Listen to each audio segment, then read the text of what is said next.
Good evening everyone. Audio video clear है आप लोगों तक? थैंक यू, ले लीजिए। हाँ जी, तो जो भी अपनी अपनी लाइफ में एक शिक्षक की भूमिका निभा रहे हो, उन सबको शिक्षक दिवस की हार्दिक शुभकामनाएं।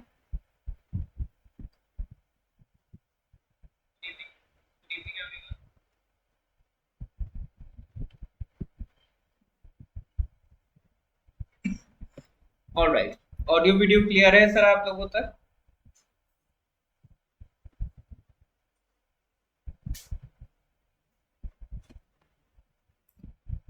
चलिए, जुलाई का सर हम लोग करंट अफेयर्स डिस्कस कर रहे थे। थैंक यू अभी जी।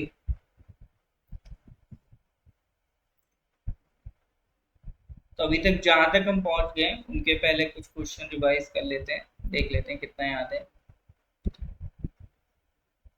इसका बताइए, Mahila Samman saving certificate scheme, क्या इंटरेस्ट रेट ऑफर करा गया था इस स्कीम में? गुड इवनिंग जी, गुड इवनिंग।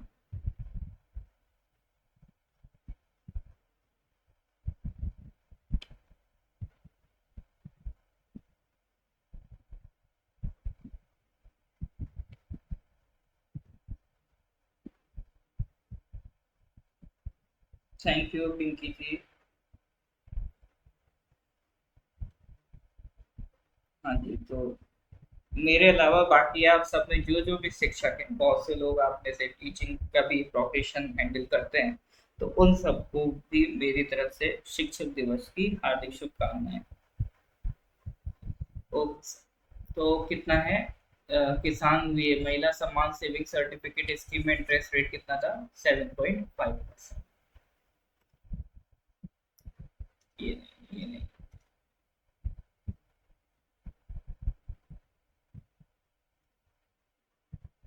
हाँ, अभी जो 76 सीनियर नेशनल एक्वेटिक चैंपियनशिप हुआ था, who amongst the following has created the national record in the women's 100-meter backstroke? बताइए।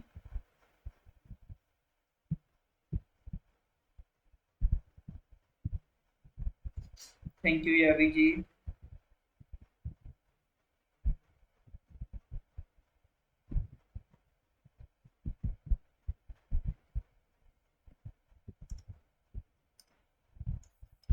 माना पटेल, ठीक है, बहुत बढ़िया। क्वेश्चन नंबर 30 तक हो गया था पिछली क्लास में। आज 31 से स्टार्ट करेंगे, ठीक है। Question number 31, which of the following ministries has launched the scheme for critical care and support for accessing justice to rape, gang rape survivors and minor girls who get pregnant under the mission वात्सल्य? एक भारत सरकार का mission already चल रहा है, mission वात्सल्य। उसमें आपका एक स्कीम लॉन्च की गई है, ठीक है। ऐसी लड़कियों को जो माइनर है, माइनर मतलब जिनकी उम्र 18 साल से कम है, और उनका अगर जैसे गैंग रेप या रेप सर्वाइवर्स हैं, ठीक है, तो उनको सपोर्ट देना। और वो उसकी वजह से अगर प्रेग्नेंट हो जाती है तो उसके लिए एक स्कीम लॉन्च की गई है अंडर द मिशन वात्सल्य। तो ये स्कीम की कौन लॉन्च करेगा? तो देखो, ये माइनर गर्ल्स के लिए है, तो women and child development answer हो सकता है, ये ऑप्शन आप लगा सकते हो। Correct answer is ministry of women and child development. Mission वात्सल्य की अगर हम बात करें, तो देखो 2009 से पहले बच्चों के लिए तीन स्कीम चलती थी। एक तो जुवेनाइल जस्टिस प्रोग्राम चलता था, स्ट्रेट चिल्ड्रन चिल्ड्रन के लिए एक प्रोग्राम चलता था, और चिल्ड्रंस होम्स के लिए एक अलग प्रोग्राम चलता था। 2010 में इन सबको मर्ज करके एक स्कीम बनाई गई, इंटीग्रेटेड चाइल्ड प्रोटेक्शन स्कीम, ठीक है। 2017 में इसी का नाम बदल के कर दिया गया चाइल्ड प्रोटेक्शन सर्विसेज स्कीम, और फिर 2021 में इसका फिर नाम बदल के कर दिया गया मिशन वात्सल्य। मिशन वात्सल्य एक अम्ब्रेला स्कीम है। मतलब अम्ब्रेला स्कीम कैसी स्कीम? मतलब ये एक ऐसी स्कीम है जिसके अंडर डिफरेंट डिफरेंट स्कीम्स चलेंगी इस मिशन को पूरा करने के लिए। मिशन वात्सल्य का पर्पस क्या है? मिशन वात्सल्य का पर्पस है चाइल्ड डेवलपमेंट पे काम करना, ठीक है, चाइल्ड डेवलपमेंट पे काम करना। तो उसके रिलेटेड जितनी भी पॉलिसीज बनेगी, जितनी भी स्कीम्स लॉन्च होंगी, वो सब किसके अंडर काउंट की जाएंगी? That will be under mission वात्सल्य। ठीक है सर, समझ पा रहे हैं? तो मिशन वात्सल्य किससे रिलेटेड है? चाइल्ड डेवलपमेंट से रिलेटेड है। क्लियर है? तो गिव मी थम्स अप। कोई डाउट होने से डाउट पूछ सकते हैं।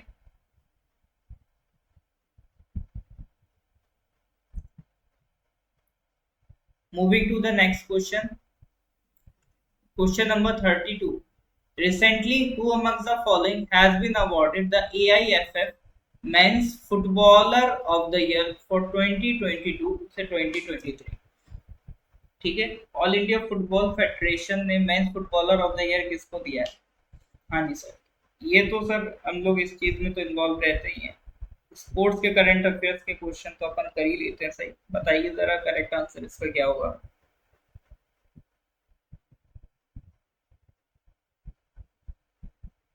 हाँ जी sir, men's footballer of the year award किसे मिला है? बिल्कुल सही बात, correct answer is C. Midfielder जो है ललियांग जुआला शांते was named the AIFF Men's Footballer of the Year, while Manisha Kalyan won her second consecutive Women's Footballer of the Year। ठीक है, तो मनीषा कल्याण और शांते जी का नाम ध्यान रखिएगा। Question number 32। Which of the following ministries has launched the e-Saras mobile app? Question number 33। ये ई सारस मोबाइल ऐप कौन सी मिनिस्ट्री ने लॉन्च किया है? कॉमर्स मिनिस्ट्री, पंचायती राज, रूरल डेवलपमेंट या finance?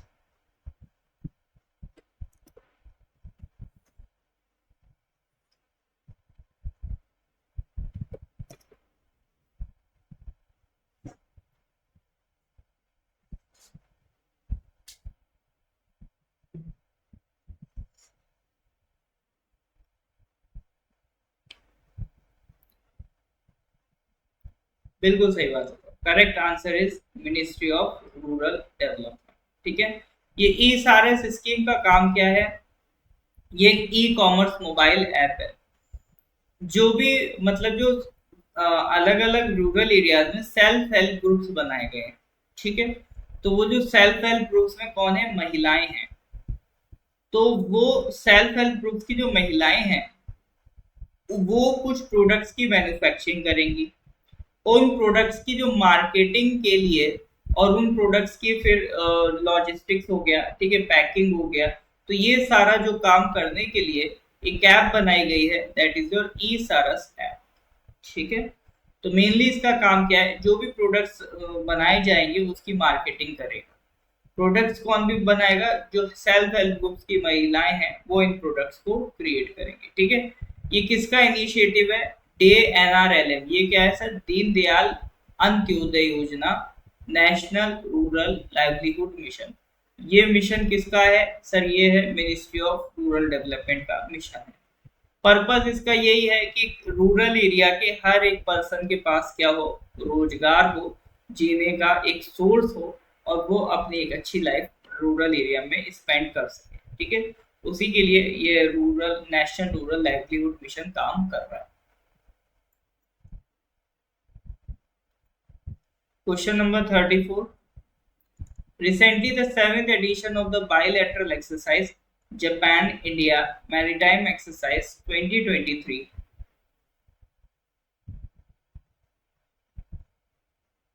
was held at which of the following places? GMEX 2023 Japan और India के बीच के एक्सरसाइज है। देखो, अगर ये एग्जाम में आ भी गई तो इसको गलत मत करना, क्योंकि जीमैक्स भी लिख के आ गया तो आप समझ जाओगे सर, ये जापान और इंडिया के बीच की मैरीटाइम एक्सरसाइज है। अभी ये किस एरिया में ये ऑर्गेनाइज हुई थी? बिल्कुल सर, इट वाज ऑर्गेनाइज इन विशाखापट्टनम। विशाखापट्टनम कहाँ है सर? आंध्र प्रदेश का पोर्ट सिटी है और अब कैपिटल भी है। तो जापान को अगर सर हम देखें तो ब्रॉडली इसको 4 आइलैंड्स पे हम डिस्ट्रीब्यूट करते हैं।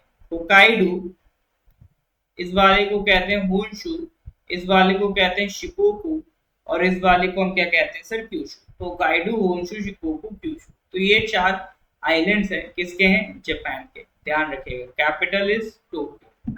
चलिए एक मिनट रुकिएगा, एक मिनट।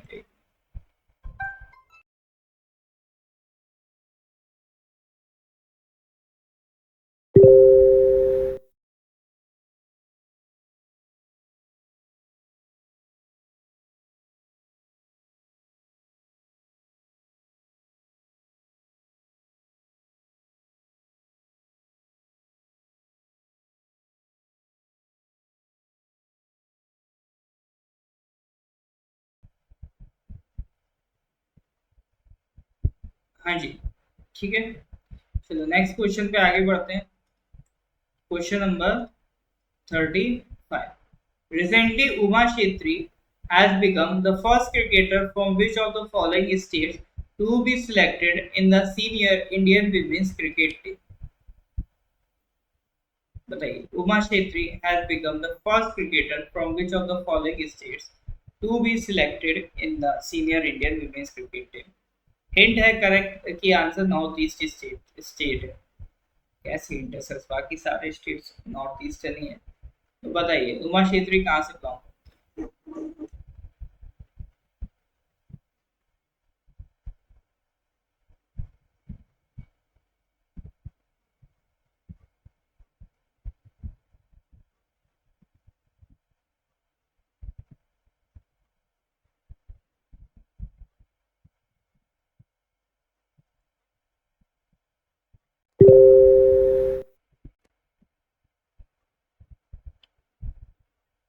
हाँ जी,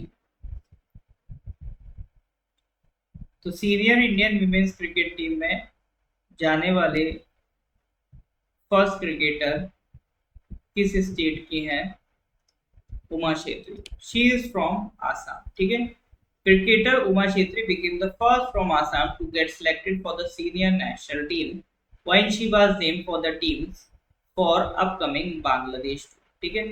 She has been named for both T20 and ODI matches. The side will be led by Harmanpreet Kaur. चलिए नेक्स्ट क्वेश्चन, क्वेश्चन नंबर 36।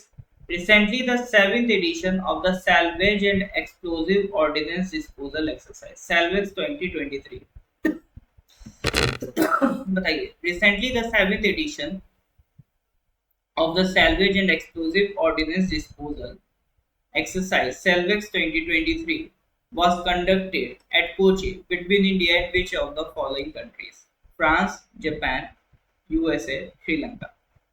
देखो ये मिलिट्री एक्सरसाइज के क्वेश्चंस वैसे तो हाल फिलहाल में अभी आपसे नहीं पूछे गए हैं, बट हाँ ये एक पोटेंशियल क्वेश्चंस की कैटेगरी में हम इसको रखते हैं, यानी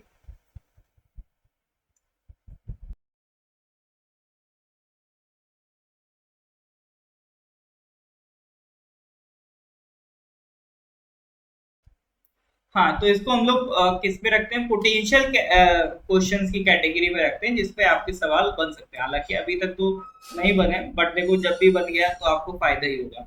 तो salvage and explosive ordnance disposal exercise, ठीक है, सैल्वेज 2023 कोची पे ऑर्गेनाइज हुई थी, इंडिया और किस कंट्री के बीच। अच्छा साथ ही साथ मेरे को बताना कौन कोची कौन से स्टेट में आता है, ठीक है। तो ये एक्सरसाइज ऑर्गेनाइज हुई थी आपका इंडिया और यूएसए के बीच, ठीक है। तो ये वाली जो एक्सरसाइज है किस किस के बीच ऑर्गेनाइज हुई थी, इंडिया और यूएसए के बीच। Question number 37। Recently an MOU was signed to open first IIT campus outside India in which of the following countries? हाँ जी, एक आईटी कैंपस ओपन करने के लिए एक एमओयू साइन हुआ है outside India in which of the following countries? Sri Lanka, Malaysia, UAE, Tanzania. बताइए sir.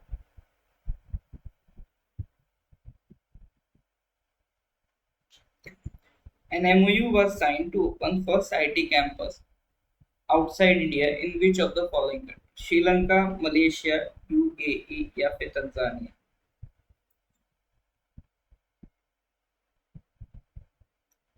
हाँ जी, तो आईआईटी देखो पहले क्या होता था, फॉरेन यूनिवर्सिटीज इंडिया में कैंपस एस्टेब्लिश करती थी। अब लेकिन हम उल्टा कर रहे हैं, हम अपनी यूनिवर्सिटीज का एक्सेस बाहर के लोगों को दे रहे हैं, ठीक है। आईआईटी मद्रास ने अपना पहला कैंपस इंडिया के बाहर ओपन कराया ताकि वहां के जो स्टूडेंट्स हैं उनको भी आईटी मद्रास की जो टेक्निकल फैसिलिटीज है उसका फायदा मिल पाए। तो ये कैंपस आपका कहाँ स्टैब्लिश हो रहा है? Tanzania. Tanzania is in Africa. Tanzania बहुत ही खास देश है अफ्रीका का, क्योंकि पूरे अफ्रीका की जो हाईएस्ट पीक है, ठीक है, पूरे अफ्रीका की जो हाईएस्ट पीक है that is your mount Kilimanjaro. ठीक है, पूरे अफ्रीका की जो हाईएस्ट पीक है माउंट किलीमंजारो, वो आपको तंजानिया में ही देखने को मिलेगी। ठीक है, पूरे अफ्रीका की हाईएस्ट पीक। कैपिटल क्या है सर इसकी? तंजानिया की दोदोमा। तंजानिया की कैपिटल क्या है? दोदोमा। इसको ध्यान रखिएगा। ठीक है, और ये कहाँ पर स्टैब्लिश होगा? तो तंजानिया का एक आइलैंड है जिसे कहते हैं जांजीबार आइलैंड। ठीक है, एक माफिया आइलैंड भी इसी का है, तंजानिया का। एक जांजीबार आइलैंड है तंजानिया का। इसी जांजीबार आइलैंड में ये आपका आईटी मद्रास का कैंपस स्टैब्लिश होगा। ठीक है, चलिए moving to the next question. Question number 32। Recently, which of the following has become the first urban body in the country to get the extensive producer responsibility credit? बताइए, first urban body in the country to get the EPR credit. EPR है क्या sir? Extended producer responsibility. जैसे देखो, ये pollution को control करने के लिए एक्सटेंडेड प्रोड्यूसर रिस्पॉन्सिबिलिटी का कंसेप्ट लाया गया है। जैसे हम लोगों ने देखा है, हम लोग जो पॉलीथीन है, प्लास्टिक है, उसको भी बुरी तरह से फेंक देते हैं, उसको कहीं रिसाइकिल के लिए भी नहीं देते हैं, उसको रास्ते में फेंक दिया तो वो गार्बेज इकट्ठा होता है। ठीक है, तो लोग प्लास्टिक को एफिशिएंटली इफेक्टिवली उसको कहीं भी गार्बेज में डंप नहीं कर रहे हैं, तो जिसकी वजह से जगह जगह पर प्लास्टिक का डंप हमें देखने को मिलता है और वो इन्वायरमेंट को नुकसान पहुंचाता है।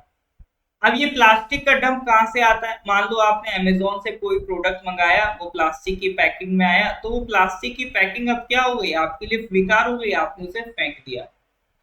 तो अब अमेजोन ने एक बार आपको प्रोडक्ट डिलीवर कर दिया, अब उसे मतलब नहीं कि आप उस पैकिंग को रखो या ना रखो। लेकिन एक्सटेंडेड प्रोड्यूसर रिस्पॉन्सिबिलिटी जो कंसेप्ट है, ये आपका प्रोड्यूस करने वाले पर एक रिस्पॉन्सिबिलिटी लगाता है। ठीक है, जैसे कोई प्रोडक्ट अगर अमेजोन ने आपको भेजा तो ये उसकी रिस्पॉन्सिबिलिटी है कि अमेजोन का जो प्लास्टिक का कचरा है वो कौन इकट्ठा करे? उसे अमेजोन इकट्ठा करे। ठीक है, और ऐसा करने पर उनको कुछ क्रेडिट्स, मतलब कुछ बेनिफिट, कुछ अमाउंट भी दिया जाता है। तो इसीलिए ये लोग क्या करते हैं, कोई थर्ड पार्टी कंपनी को चूज कर लेते हैं, उस थर्ड पार्टी कंपनी को कह देते हैं कि भैया देखो ऐसा है, ये काम हमसे तो नहीं हो पाएगा बिना पानी का, तो हम अपने बिहाफ से ये काम आप पर छोड़ देते हैं कि आप करो। अब इससे फायदा क्या हो रहा है? एक जो वेस्ट डंपिंग जो जगह जगह पर हो रही है, अब वो नहीं होगी। अब उसको इकट्ठा करने के लिए उन्होंने एक थर्ड पार्टी को मना लिया है कि आपको हम पैसा देंगे, आप ये काम करो। ठीक है, तो ईपीआर इसके लिए क्या देता है? क्रेडिट देता है, इसके लिए कुछ पैसा देता है अगर कोई ऐसा काम करता है। ठीक है, तो ये काम आपका जो अर्बन बॉडी है वो भी करती है। तो इंदौर म्यूनिसिपल कॉरपोरेशन है, उसको भी इसी का क्रेडिट मिला है, ईपीआर का। ठीक है, उन्होंने भी इस तरह से जो एक्सटेंडेड प्रोड्यूसर रिस्पॉन्सिबिलिटी के तहत जो वेस्टेज था उसे इकट्ठा करा, जिसके बदले में उन्हें क्रेडिट मिला, और वो बन गए हैं इंडिया की first urban body to get the EPR credit. ठीक है, extended producer responsibility is the concept that brands, plastic packaging producers and importers should take responsibility for the plastic they put into a market across its entire life cycle। क्योंकि जो production करने वाले लोग हैं वही plastic को लेकर आ रहे हैं, तो उन्हीं पर छोड़ दिया गया कि भैया देखो प्लास्टिक तुम लेके आ रहे हो, तो इसको इकट्ठा करने की भी रिस्पॉन्सिबिलिटी किसकी है? तुम्हारी है। ठीक है, तो that is all about extended producer responsibility. I hope it is clear now। हाँ जी सर, यहाँ तक कोई डाउट है तो do let me know, otherwise give me thumbs up. Clear है तो sir give me thumbs up.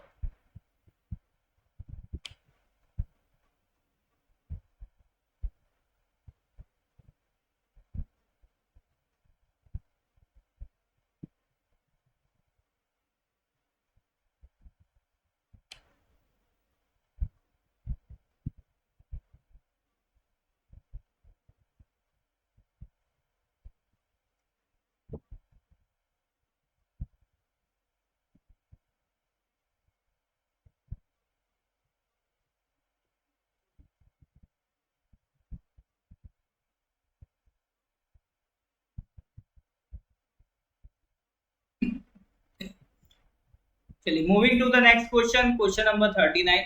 Recently seen in news, what is the name of the India's artificial intelligence language translation platform? Bhashini, Gargi, Kaveri, Utkrisht. What is the name of India's artificial intelligence language translation platform? Bhashini, Gargi, Kaveri, उत्कृष्ट। भारत का अपना खुद का एक artificially powered एक translation platform बनाया गया है जो लैंग्वेजेस को क्या करेगा, ट्रांसलेट करेगा।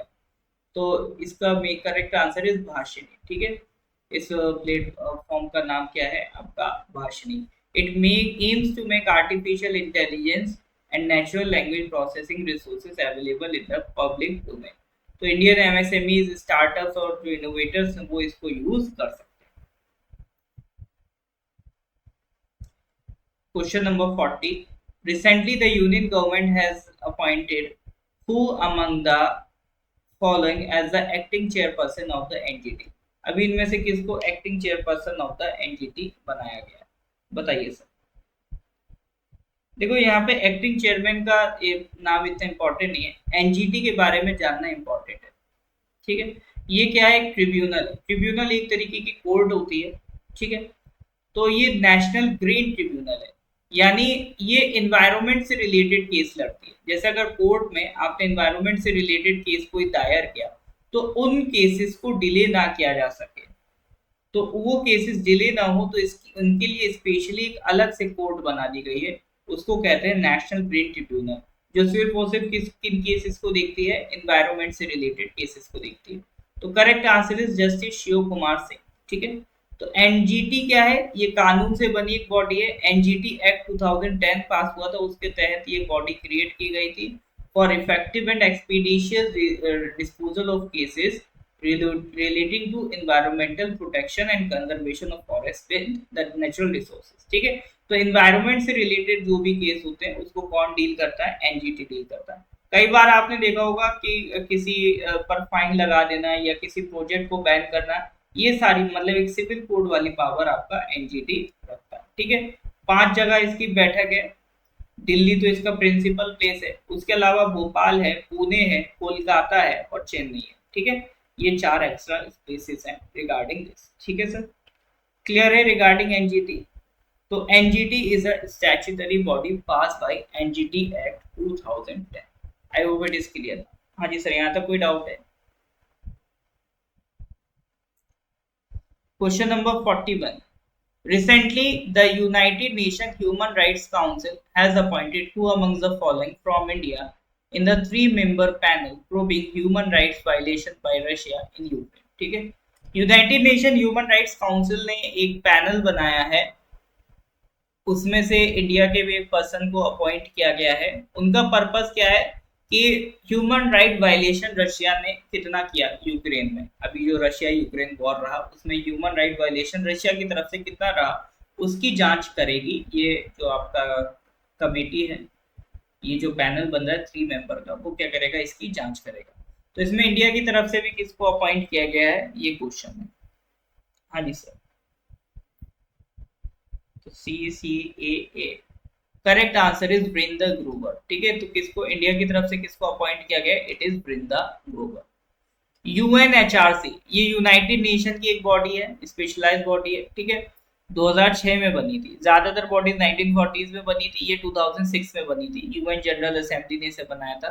पहले United nation commission on human rights था, उसको हटा के, ठीक है, पहले यानी यूएनसीएचआर था, मजा नहीं आ रहा था, उसको हटा के क्या बनाया गया, यूएनएचआरसी। बस स्पेलिंग का फेरबदल कर दिया गया। इसका हेडक्वार्टर अगर पूछ सकता है, जेनेवा स्विट्जरलैंड में इसका हेडक्वार्टर। 47 यूएन मेंबर स्टेट्स इसका मेंबरशिप होल्ड करते हैं। जरूरी नहीं है कि सारे जो क्या कहते हैं मेंबर्स हों यूएन के, वो सारे इसके भी मेंबर हों। ठीक है, तो सिर्फ 47 UN member states United nation human rights council के मेंबर हैं। ठीक है, इसके जो मेंबर है वो कितना टर्म सर्व करते हैं, 3 इयर्स। ओके, और इसका हेडक्वार्टर ध्यान रखना, हेडक्वार्टर सर आपको इसका कहाँ मिलेगा, स्विट्जरलैंड, जेनेवा। हाँ जी सर, क्वेश्चन नंबर 42। ये तो सर मतलब खाता खोल देने वाला सवाल है, ये नहीं कर पाए तो सर बड़ी दिक्कत है। Recently union minister Sarbananda Sonowal, हाँ जो अभी नए नए आए हैं, नया नया क्लासेस ज्वाइन किया, वो टेंशन ना ले, हाँ लेकिन जो कई टाइम से पढ़ाई कर रहे हैं उनके लिए तो बनना चाहिए। Union minister Sarbananda Sonowal has laid the foundation stone of inland waterways transport terminal at Bogibil in Dibrugarh by the bank of river Brahmaputra. It is a part of which of the following national waterways? देखो India में जैसे गंगा है, ब्रह्मपुत्र है, तो ये जो water है, water में भी हम लोगों ने कुछ शिपिंग का काम स्टार्ट किया है, ठीक है, लॉजिस्टिक्स का काम स्टार्ट किया है। तो अब आप जैसे हाईवेज बनते हैं ना, एक पूरा बढ़िया से मस्त रास्ता बना दिया, इसी तरह से वाटर वे क्रिएट किए जा रहे हैं ताकि जो गुड्स का ट्रांसपोर्ट है वो ये रिवर्स के थ्रू भी किया जा सके। तो डिफरेंट डिफरेंट वाटर वेज हैं, उनमें से एक वाटर वे है, ठीक है, जो आपका नॉर्थ ईस्ट में आपको देखने को मिलेगा, और उसमें एक पोर्ट बना रहे हैं, जैसे ठीक है, जैसे बस स्टैंड बनाते हैं इसी तरह से यहाँ पर एक टर्मिनल बना रहे हैं बोगीविल पर। ठीक है, तो ये किस वाटर वे के अंदर आता है, बताइए सर।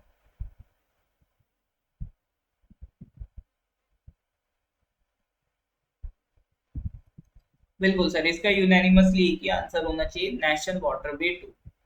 ये पूरा सादिया से धुबरी तक का स्ट्रेच है, अरुणाचल में ये सादिया, इधर ये आसाम में ये धुबरी, यहाँ से यहाँ तक जो ब्रह्मपुत्रा का स्ट्रेच है, ठीक है, उसमें ये आपका वाटरवे डेवलप किया गया, ठीक है।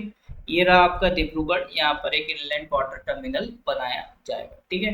अभी तक कितने डिक्लेयर हो चुके हैं, 111 national waterways has been declared, लेकिन इंपॉर्टेंट ये नेशनल वाटरवे 1 या 2 है। वाटरवे 1 कौन सा है, नेशनल वाटरवे 1 ये गंगा रिवर पे, ठीक है, वाटरवे 1 किस रिवर पे, गंगा रिवर पे। वाटरवे 2 किस रिवर पे, सर ये आपका ब्रह्मपुत्र रिवर पे, ठीक है। देखो अगर क्वेश्चन आएगा तो मोस्ट प्रोबेबली यही पूछेगा कि नेशनल वाटरवे 1 या नेशनल वे वाटरवे 2, और वो किस रिवर पे है, जहां तक चांसेस है पूछेगा तो यही पूछेगा, ठीक है सर। चलिए, तो आज फिर मैं यही कंक्लूड करना चाहूँगा, आज थोड़ा सा बेहतर फील नहीं कर रहा हूँ, तो बड़ी मुश्किल से आपका भी यहाँ तक मैं क्लास ले पाया हूँ, ठीक है। तो इसके आगे क्वेश्चंस फिर हम लोग अगली क्लास में कंटिन्यू कर लेंगे, ठीक है। तो अभी क्वेश्चंस तो लगभग मैंने आपको ये प्रोवाइड कर ही दिया है पीडीएफ, तो क्वेश्चंस आप लोग प्रैक्टिस करिए, रिवाइज करिए, जैसे जैसे क्वेश्चंस ये कंप्लीट होते आएंगे पीडीएफ में ये मैं अपडेट करता जाऊँ, ठीक है सर। चलिए फिर मिलते हैं फिर अगली क्लास में, लेक्चर अच्छा लगा हो तो लाइक कर देंगे, कलीग के साथ शेयर कर देंगे सर। मिलते हैं फिर अगली क्लास में, टिल देन गुड बाय।